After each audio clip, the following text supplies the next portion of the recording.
እንግዲህ በእኛ ሀገር የነዳጅ መኪኖችን ከኤሌክትሪክ መኪና ጋር ለማወዳደር በጣም ያስቸግራል።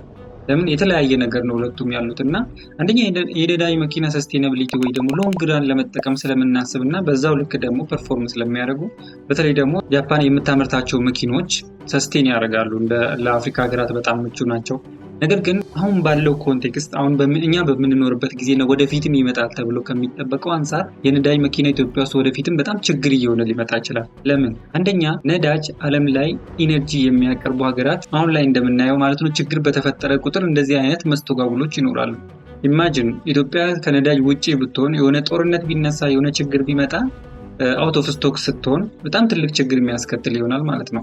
በዛ ላይ ደግሞ ነዳጁን በፈለግነው ሰዓት አለማግኘት በውድ ዋጋ እየተገዛም ቢሆን ደግሞ በፈለጉት ሰዓት አለማግኘትም ስላለ ከተማውን ስታክ ሊያደርግ ይችላል። አንድ ሳምንት 2 ሳምንት በኋላ ከተማው ሙሉ በሙሉ ሊቆም ይችላል።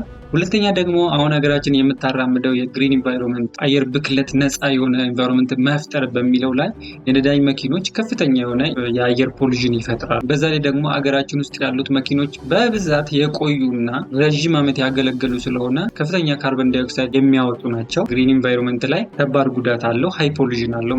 ስለዚህ ከዚህ ሁሉ የሚታደጉ ብዙ አማራጮች ወደፊት ዓለም ላይ ሊቀርቡ ይችላሉና አይ ቲንክ በእኛ ሀገር ኮንቴክስት ግን ብዙ አማራጭ መንገዶች መውሰድ ስለሚቻል እንደዚህ አይነት ፈታኝ ጊዜያቶች ደግሞ ብዙ አማራጮችን እንድናይና አይናችንን ወደ ሌላ እንድናዞር ወይ ደግሞ ወደ ራሳችን እንድንመልከት ነገሮችን ከውጭ እንዳንጠብቅ ያደርጉናል ብዬ አስባለሁ። ኢትዮጵያ ብዙ ነገር አምርታ ወደፊት ትልቅ የሆነ የኢኮኖሚ ማሻሻያ ተደርጎ በነፃነት የምንኖርባት ሀገር እንደምትሆን አልጠራጠርም።